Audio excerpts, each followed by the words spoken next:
こんにちは。わびチャンネルナビゲーター森前です。さて今日は以前からの再び木村正彦先生のアトリエ盆栽園に伺っております。相変わらずの数々の名木群に囲まれたこの庭、いるだけで身が締まる思いがします。今の季節は間もなく迎える日本の盆栽展の最高峰国風盆栽展を前に、いろいろなところから先生のところにお願いしたいということで、盆栽の手入れが奥の特別な手入れ小屋に集まっています。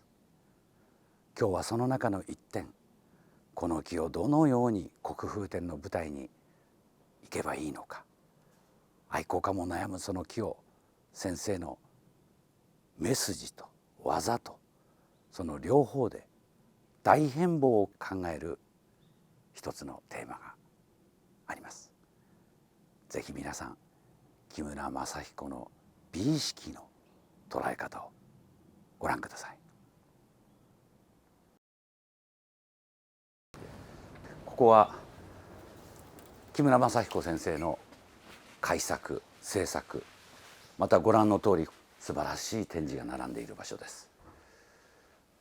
この木は先生にお願いして愛好家の方がぜひ国風展にとおっしゃっている木です。荒れた状態から半年かけて先生に培養、色戻し、そして静止術、針金掛けをして今の姿になりました。今日はその先生の盆栽の実つき、表現、展示に向けてのその木の 100% の内容を発揮する世界、これをご覧入れたいと思います。先生、おはようございます。おはようございます。どうぞこちらに。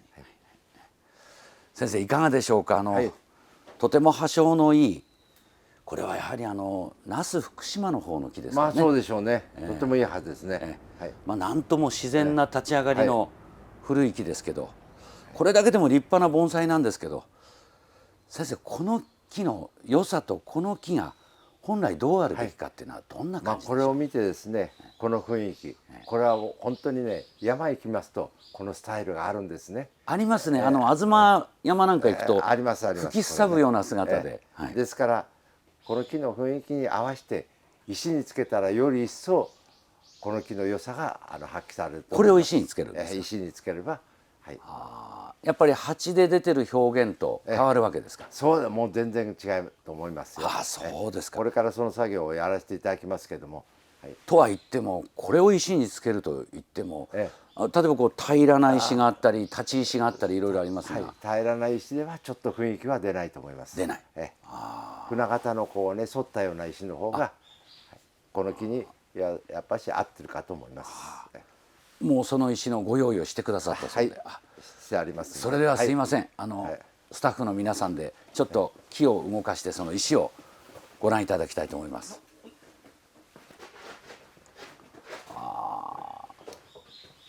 先生、これはもしかすると本鞍ですか。もちろん本鞍です。よく今利根鞍馬やいろいろなものありますが、これは昔の本物の、そういった人工のものでなくて本当に自然の石でございます。だからこういった反りのある石に木が合うんじゃないかと思って。これは先生、初めからこのバランスが見事に立っていますが、初めからこういうバランスだったんですか。若干はね、なかなかこれ自然なもんですから、座りがいいようにはこれ作れませんもんでね、若干その座りがいいようにはしてありますけど、安定させるためにそうです。この足をかませて、そうですね。ちょっと皆さん見せてやってくれます。なるほど。こういったものは一つつけてあります。一つできちっと安定するわけですか。そうですね。転がっちゃいますもんね。そういうことです。そういうことです。はい、ありがとうございます。平らな石ですといいんですけども、こういった反りのある石はね、非常に難しいですね。結局木に合わせた角度になるわけですか。そういうことですね。一応木にこの傾斜ですね、この反りですね、これが合うんじゃないかと思ってちょっと下にねそれを作りました。じゃあこの針金なんかももう木を止めるためにもご覧になってみてください。そういうものがきちんと先に前もってのこの仕込みの段取りがそうですね。はい。もうその時点でこう、頭の中に木の姿が出ていないと、まあ一応ね鉢ですとねちゃんと穴が開いてますから、そこから針金通しますけどもね、これの場合は穴がないもんですから、一応この穴を下へ貫通させずにまあ止めるわけですか。1センチぐらいちょっと折りまして、それで外れないもんですか。これも絶対外れません。はあ、なるほど。石に対してですから鉢の穴を開けるのもちょっと厄いやいやいや、介ですけど、やっぱりですこれ、はい。鉢ですともう穴が決まってますけど、これはどこへこのね針金を通したらいいか、まあ大体この辺じゃないかと思って穴を開けて針金を止めてあります。なるほど、ありがとうございます。それではこれから先ほどの五葉松がどのような姿になるか順を追って皆さんにご披露したいと思います。先生、一つよろしくお願いします。わかりました。じゃあ、はい。まず最初にこれを抜く前に、このね苔が非常にねいい苔がここに生えてますね。もう古さでねなってますんで、ですからこの苔はね貴重なもんで、使えるものは使うと。使うと。はい。で苔は一応外します。はい。抜く前に。はい。じゃあ外して。これまた使うんですよ。そうですね。これは貴重なんです。野山でね取ってくるような苔じゃなくてね、この鉢の中で生えた苔ってのは違うんです。一番いいですね。いいです。でこれをまたね他のものにちゃんと使うんだ。でも先生のところは冬の展示が今拝見しても国風展向ける木でも40点近い数があるんじゃないですか。40点超えてます今年は。その時にこの苔が足らない時に先生はなんか特殊な苔の培養方法をもうだいぶ使っちゃったけどもね、これ培養してるんです。これが2ヶ月ぐらいでこうなりますんでね。マットの上で育てるんですか。そう育てるんです。はあ、こう2ヶ月でこの苔ができてくるわけですか。大体これそうですね。でこれがね非常に薄くてね、もうペラペラなんです。これそいでそーっと鉢の中へ貼ることができるんですね。これはもうみんなにおすすめしますけどもね、これでねスーッてやるとこれ取れるんですよこれ。ああ、なるほど。これでペタッと貼れますからね。じゃあこれからね、これを鉢から抜きますのでちょっと。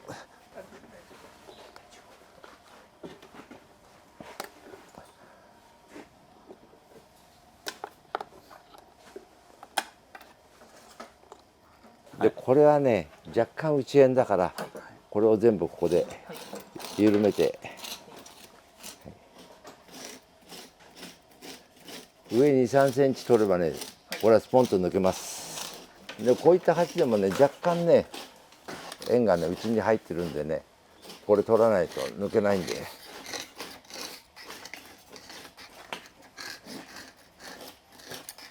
多分これで抜けると思うよ。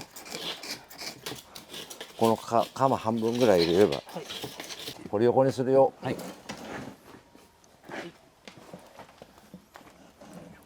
れ持つとかないんだよね。この辺だったらいいかい。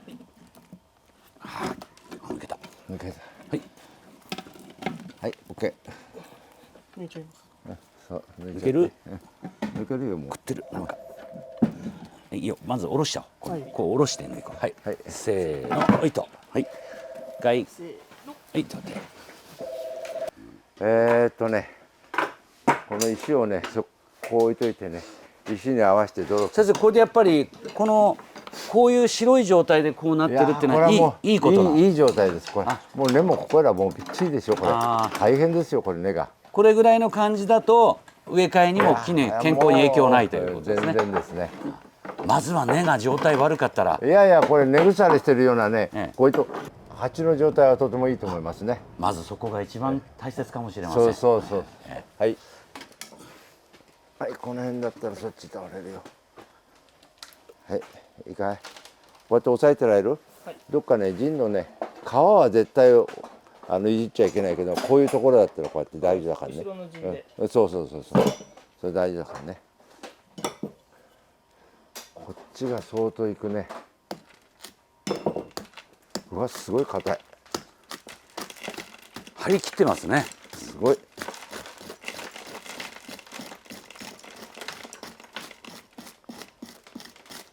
真ん中はそうでもねえんだけどね、右左を取んないと。こう鉢の周りから根が下へ降りていくんでしょうね。そうですね。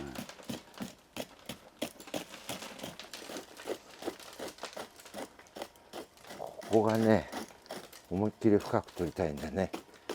ああ、この石の角度や植え付けに合わせて。そうですね。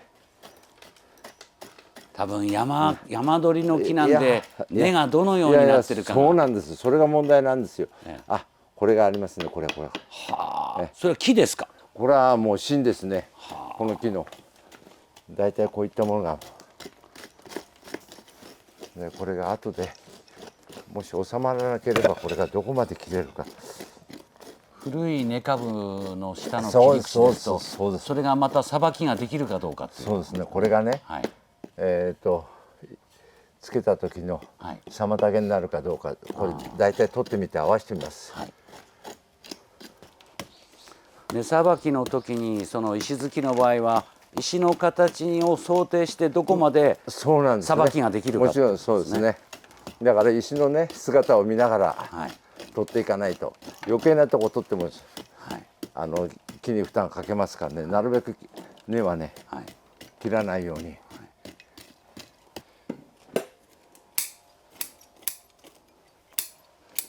やっぱり先生これ普段の時期と植え替えの時期が異なりますから、これの国風展の審査を受ける前、はい、で国風展飾った後、その時のやっぱり保護の仕方もあるわけですか。はい、それはもうあるんですね。やはり灰を落とさないように国風展は飾らないといけませんでね。ですからどうしてもこういったハウスが必要なんですね。これでねいっぺんね乗せてみて、あとどこ取ったらいいのか。はい、乗せちゃっていいよこっちへ、はい、このままそーっと。これ1回でピタッと合うなんてことないからね。これをもうちょっとね、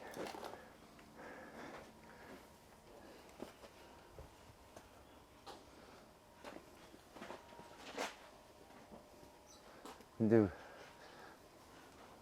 こっちを下げた方がいいんだな。これをね、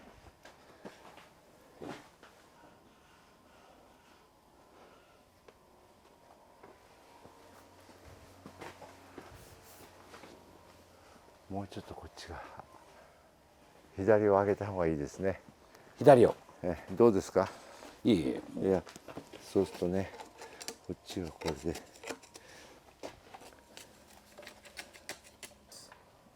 もっとここ。そうするとあとどこが。やっぱし根だな。下のコブですね。ちょっともう一度ね。はい。ここに当たってんだな。最後の微調整で角度の邪魔になるところが取れるかどうかは今微妙なところでね、やっぱり山鳥の木っていうのはね、やっぱりこういった刺し目とかそういうもので作ったものと違うんでね。まあ当時も苦労してね収めてますからね。まあそうですよそれは。と今度山鳥を大事にした人たちにすればなるべく残しながら木を育てようとしてるでしょうからね。周りのコネが持ち込んで充実していればできることがあるんですね。これはもうねただね、出っ張ってるだけであって多分あんまり影響ないと思います。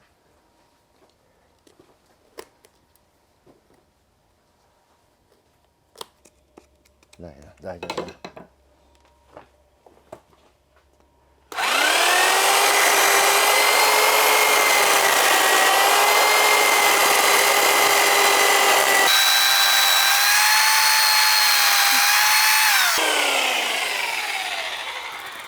多分これでまあこれじゃあんまり取りたくねえな。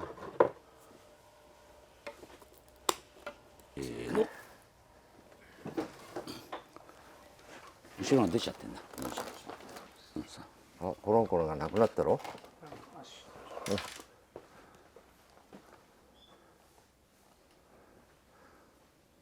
これでまあこういうとこ削って。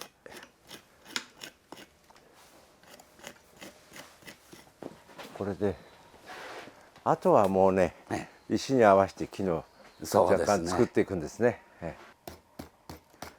今度は最終このように角度が決まってくると、この石にもともと乗っていたようにその土の動き方をなじませるってことですか。これはもう絶対それ必要ですよ。いかにも乗せましたではなくて、よくそういうのあるけどね、もともとこの石で石突きとして生きてきた感じを作り上げるわけですか。絶対にそれはもう必要です。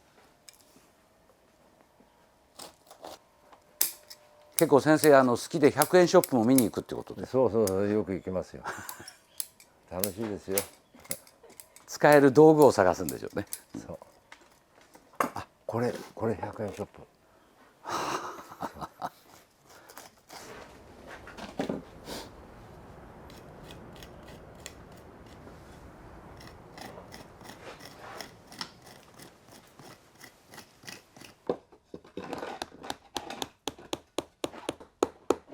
いね。はい。大丈夫だな。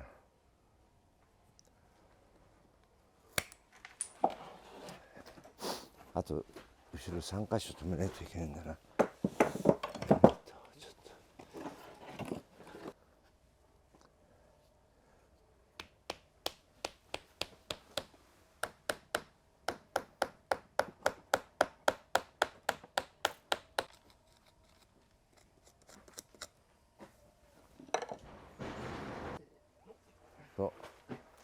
そこへそっといとく。ここへ。はい。赤土の方がいいな。赤だけの方が。いや、ゴロはいらんとも、これもう水はけはもう黙ってもこれはけるようになってるから。そうですね。これもうこれみんな落っこってちゃいますね。そうもうみんなね。はい。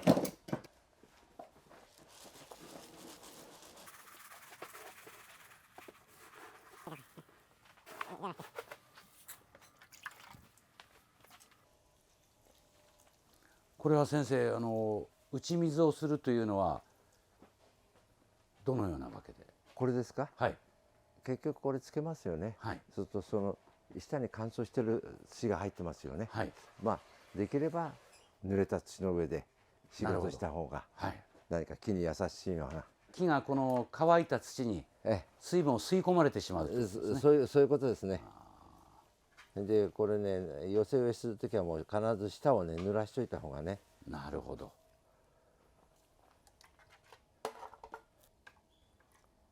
私も長く50年やってますが、植え替えの時の底土のところへの打ち水というのは初めて拝見しました。そうですか。はい。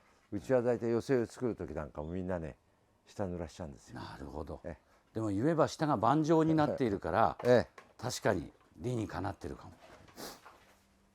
で持ちにくいのはもう全部これうちはこうやって紐でやるんです。なるほど。せっかく調整した根を崩しちゃうといけないですからね。はい、ちょっとどいて。これであとは枝の方で若干微調整っていうような感じでどうですか。いやとにかく木の顔がガラリと変わりました。そうですか。なかなか今石突きを最後に上土を止める毛と土がなかなか今減少しちゃってなくて困ってるってみんな言ってます。いい毛とはないですよね。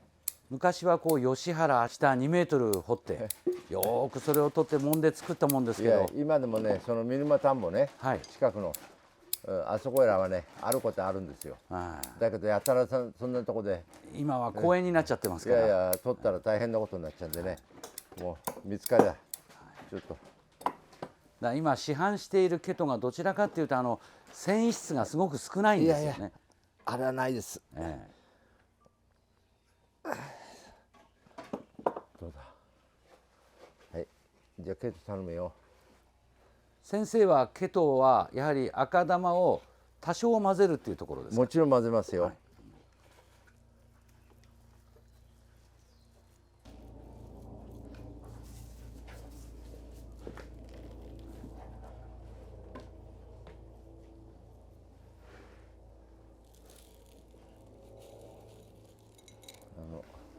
あれだ近藤君、土手作っていくからね、この隙間へね、泥をね丁寧に入れていっちゃって。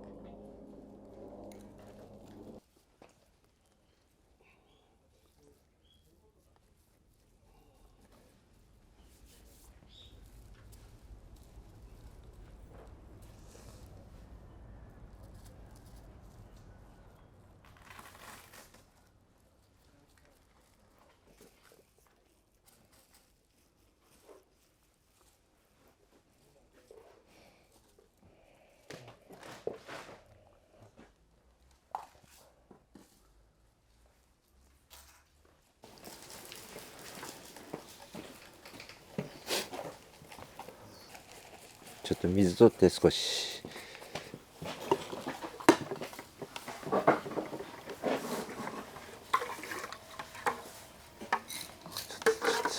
だ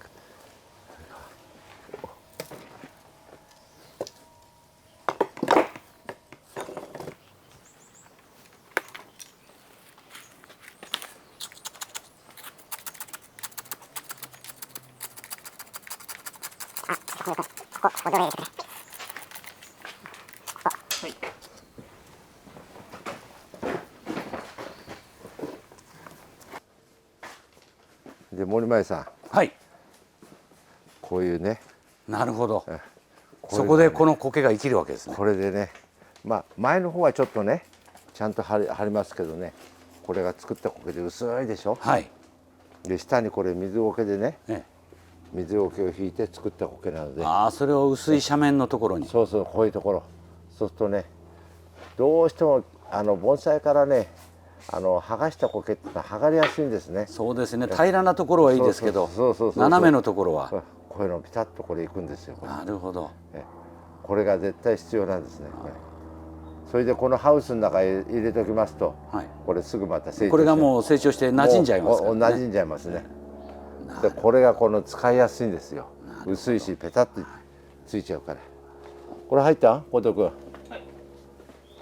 これ先生不思議に鉢に入っている盆栽と石突きですとこれ空気が通るんでしょうか。石突きというのはほとんど今度植え替えないで根がしっかりと空気を吸ってこういったものでも20年でも30年でも大丈夫ですよ。結局鉢に入るとその中で蒸れたり湿度が多かったりですが、石突きですと本来の山にある自然に近い状態にそうなんですね。なるんでしょうかね。それでもそれこそ20年でも30年でも植え替えないで元気に生きていきますね。不思議なもんですね。鉢の中だと詰まっちゃいますよね。いやいやいや、そうなんですね。このハウスの中に入れておきますとね、苔も自然に何かね成長してるみたいでね、馴染んじゃいますね。よく私たちはこのケトを乗せるときにこのケトが今度一回乾ききってしまうと、中に水が通らなくなると。そうですね。いうんで、やはりこの作業っていうのはもう一連ですぐにやってそれで水を通せるよう状態にするってことですかね。これはね水苔を相当入ってます。ああ、ケトの中にも。水苔はね。ケトだけでやるとケトだけはもうちょっと無理ですね。固まっちゃって中に水が通らなくなっちゃうんですよね。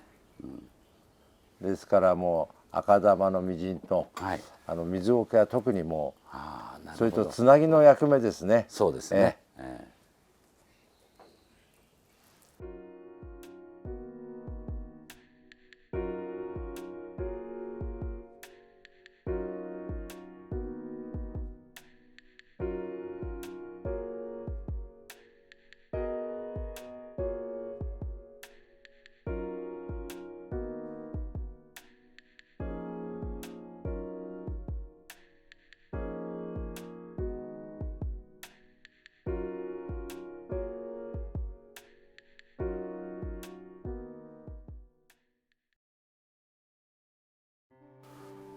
鉢の中で育まれた盆栽、山鳥から生きてどのような生き方でこの生い立つ姿になったものか、その素晴らしい立ち上がりの部分が石突き盆栽に生まれ変わることでまさに際立つものとなりました。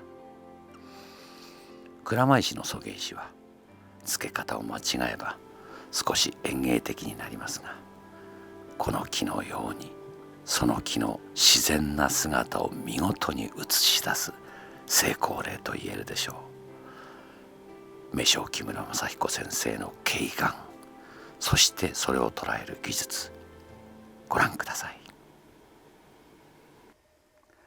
先生、お忙しい中をありがとうございました。とんでもございませんです。あっという間の半日で鉢に入っていた木が見事な大自然の姿になりましたが、先生、この木はもうこれで完成ですか？いや、これからですね、とりあえず石へつけて苔を張って、これでゆっくりとこの石と木とこの雰囲気を出せるような姿にもう一度微調整はいたします。じゃあ枝姿木姿がそうですね、今度石の流れに合うように。そうですね、それはこれからやっていきます。先生、私自身も発見だったんですが、鉢に入っている時と違ってこの独特のこの立ち上がりの素晴らしさが石に乗せるとよく現れるんだなと。これはもう鉢に入ったものとはもう全然違いますね。なるほどね。でまたなんか一回り大きく見えるように。そうですね。これはもう皆さん映像でもお分かりだと思いますけれども、やはりその石につけたことによって鉢とのその差がいかに違うかっていうのはお分かりだと思います。何から何まで石突きがいいわけじゃなくて、その木姿によってですね、鉢のが映るもの、石突きのが良いもの。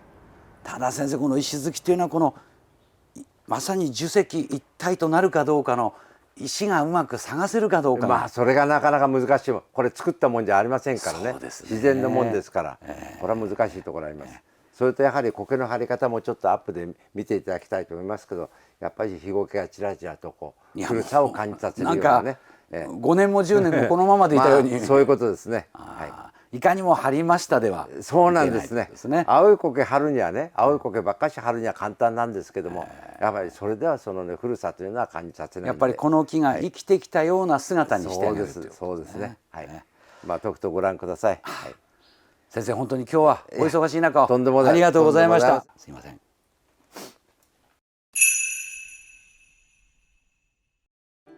木村正彦先生未公開のアトリエ奥、今ここに間もなく開かれる国風展への挑戦の舞台を静かに待ち続ける名樹たちが群れのように飾られています。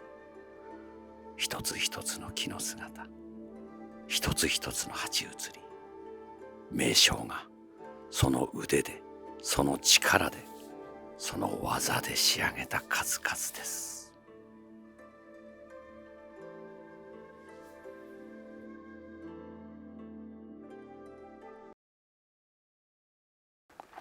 皆さんいかがだったでしょうか。この木村正彦先生の技の限り、国風展を前にして一つの盆栽が大きく変貌しました。鉢に入る姿から自然の厳しさをそのまま表す石に乗る姿は、風を感じ生きる厳しさそのままを表現するまでに至っています。この先生のアトリエ温室、ここにある数々の名木は、ここから間もなく国風展審査という選考会への舞台へと移動します。この木もここからさらに先生の微調整が行われて、この石と木、樹石一体となった姿が完成した姿で登場するでしょう。いかがだったでしょうか。今日のチャンネル、先生のご協力を得て大変意味深いものになったと思います。ぜひまたチャンネル登録をしていただけたらありがたいです。本日もご視聴ありがとうございました。